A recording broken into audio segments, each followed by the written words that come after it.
Hey, Professor, this is Dylan. What's up? It's Antonio. We call this DNA. This is our little question and answer about the Charlton book.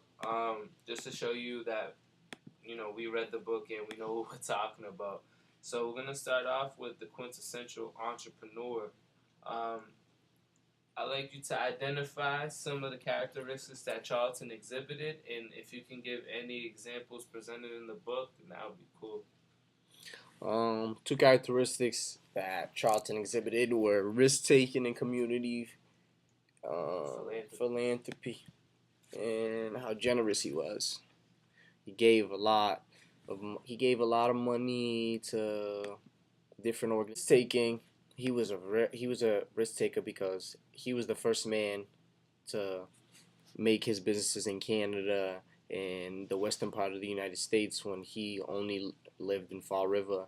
And he had a winter house in Palms Beach, but back then there was no cars, no planes, so that took a lot of risks to make it so far away and not be able to control every aspect of it every day. Yeah.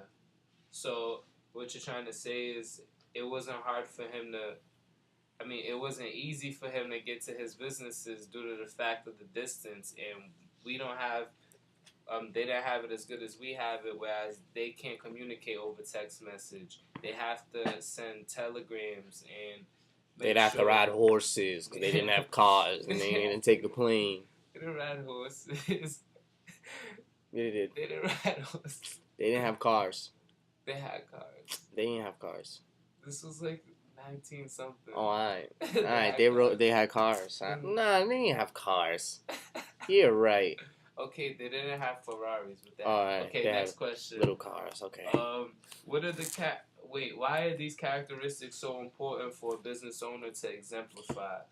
They're important to exemplify because if you don't take risks and you don't take chances, then you'll never know what works and what doesn't work. Without taking risks, you'll never know if you could have made that extra $10 or extra $100. Yeah, you never know. You never know until you try. Unless you try it, and if it fails, try again.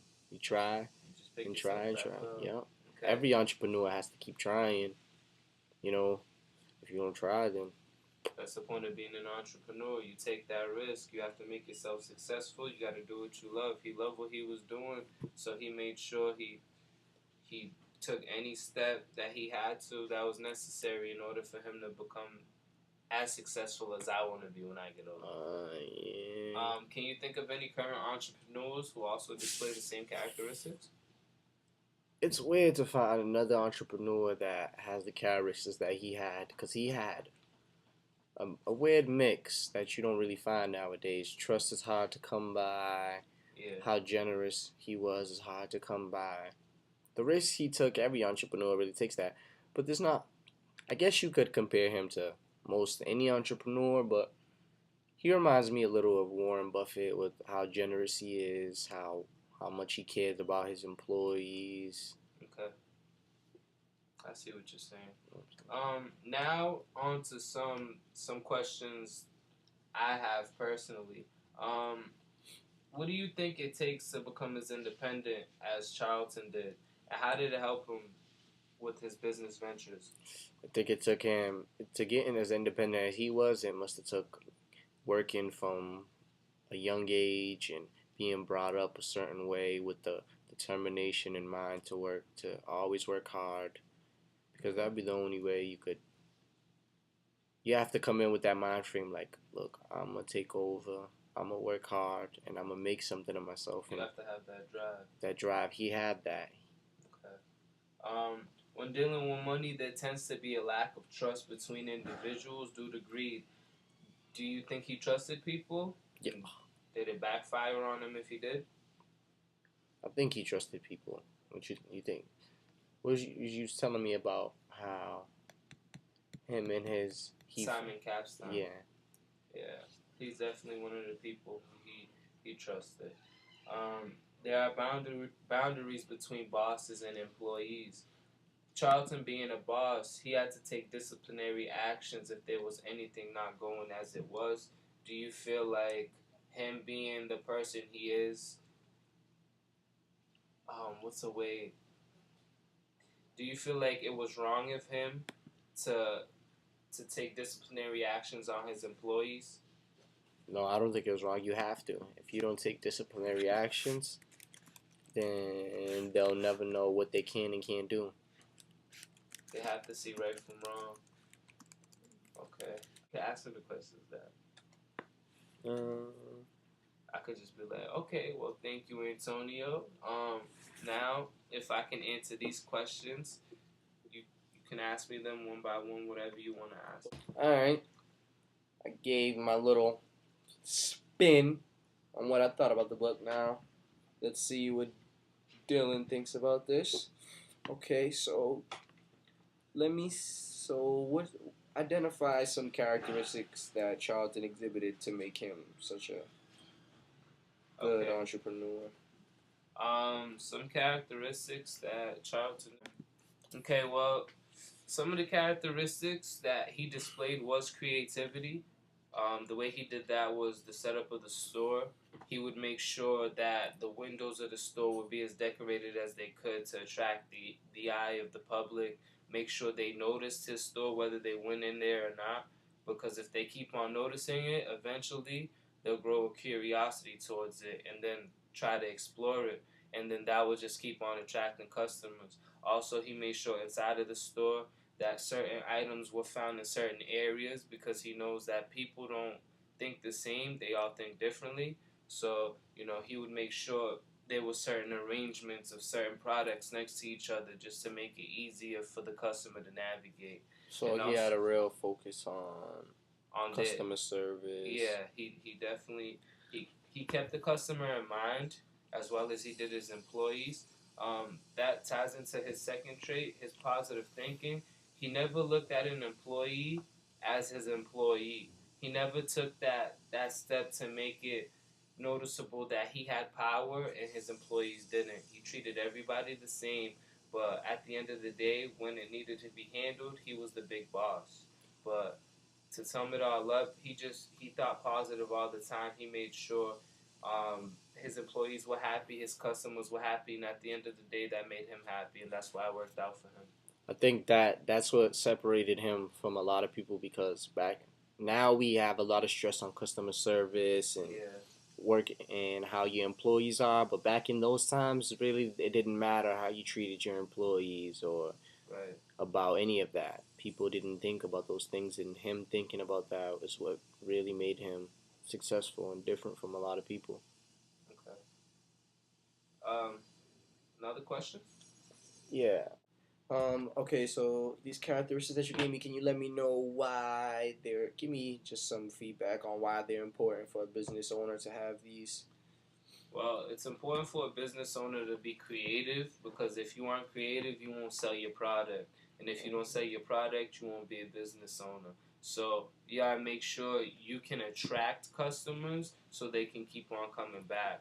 If they see something as bland as a white piece of paper that says now open, they're not gonna care to see what's going on. If they see eye-popping colors with good advertisement, and there's a team that can put all this stuff together to make their product as strong as they can, then it will make their product sell. And also, you need people in business to think positive because if the person thought negative, then they wouldn't be able to foreshadow their attitude to the public. Not everybody would be able to see the real person that they are because if they're in public, they're gonna try to act positive and make themselves seem like something they're not. And I'm sure that the public will pick up on that very easily because there's a lot of what would you say, public enemies nowadays, such as what's an example of a public enemy? People just don't like this person. Like Britney Spears. Yeah, people don't like Britney Spears. LeBron James. Like all these people, if when you display one act and you show another and it completely contradicts itself, then you're seen to be somebody you're not. You're fake. And for a business person to be seen as negative, the public isn't really going to want to trust their services, and they won't be able to purchase they won't want to purchase their product because they'll see the product for whoever's merchandise it really is, and they're not gonna want to be part of the. It's like when Microsoft and Bill Gates had that big negative attitude towards everything.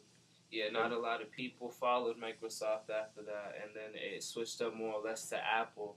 And then he switched up, and now he's become a philanthropist for charities and all that. And now he's back in the public eye as a good guy. You know, it's always good to be known as that good guy. Definitely. All right. What do you think? What does it take to become as independent as E.P. Charlton? How do you think he did that? Well, when you're young, you're asked, what do you want to be when you grow up? And back then, it was either you did what your father did because you were taught at a young age, or you just did what your mom did, which was nothing. If you're a woman, you were raised in your home. If you were a male, you were out with your father, working with him, picking up on tips, and pretty much just gaining experience for when you grow up and you become old enough to support for your family. So I feel like he gained his maturity and independence growing up, but instead of going along with what his father did, he decided to take a completely different route. He didn't want to be a blacksmith. He had his own vision, his own. He did. He had his own drive. So he decided, I'm just gonna take it upon myself to explore business, and it worked out for him. He took a risk. One of his many risks. One of his traits was risk taking, and he definitely was a risk taker when he did that, because if he turned out to be a fluke, pretty much his father would look at him as a failure and say, I told you so, because his father wanted him to follow in his steps. Well, right from his start, from his 5 and 10 cent stores to his partnership with the 5 men who created the Woolworth Company, he always had drive to make his businesses work and make himself successful. When dealing with money, there tends to be a lack of trust between individuals due to greed. Did Charlton trust people? Yeah, Charlton trusted people, in the fact that he had to work with people on a daily basis, and if there was no trust, then the company would fall.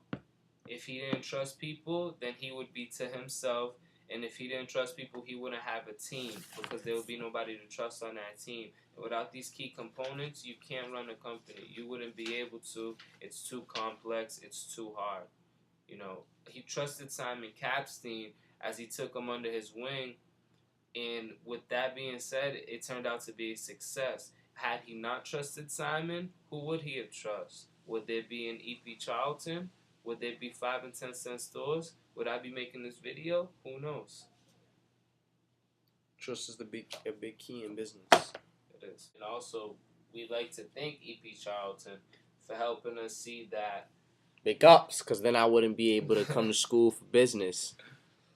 We thank him for helping us see that anything's possible. You can do anything you set your mind to, and as long as you have the drive, keep up on the road to success, you're going to make it to where you want to be. Charlton College of Business, we're going to do you proud, and this is our little segment of DNA. Thank you, and hopefully you can take the information given and apply it as needed. Hope you get an A. See ya.